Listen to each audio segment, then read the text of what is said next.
బాలాజీ గోవిందప్ప అనే ఒక వ్యక్తిని అరెస్ట్ చేసి ఇక ఆయనను జగన్ మనిషి అని చెప్పి ఇక మభ్యపెట్టే కుట్రలు సిట్ దర్యాప్తులో ఈ అంశాలు తేలినాయని చెప్పి ఇంక ఆయన మీద పూర్తిగా బురద జల్లే కార్యక్రమానికి తెరదీసింది ఈ ఎల్లో మీడియా.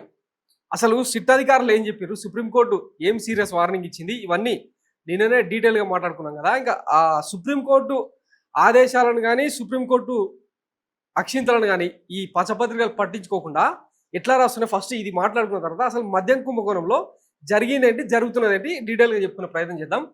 జగన్ మనిషి బాలాజీ కుటుంబానికి సన్నిహితుడు, మద్యం స్కామ్లో కీలక పాత్ర. తరచూ రాజ్ కసిరెడ్డి ఆఫీస్కు ఖాళీ కారులో వచ్చి నోట్ల కట్టలు మూటగట్టుకొని వెళ్ళిపోయాడట. ముడుపులతో కర్ణాటకలో స్థిరాస్తి వ్యాపారాలు. అంతిమ లబ్ధిదారు అంటే ఇక్కడ ఎవరంటే జగన్ అని వీళ్ళ అర్థం అనమాట. చేర్చడంలో కీలకం. వ్యక్తిగతంగానూ లాభపడ్డ బాలాజీ రిమాండ్ రిపోర్ట్లో సీట్ వెల్లడి.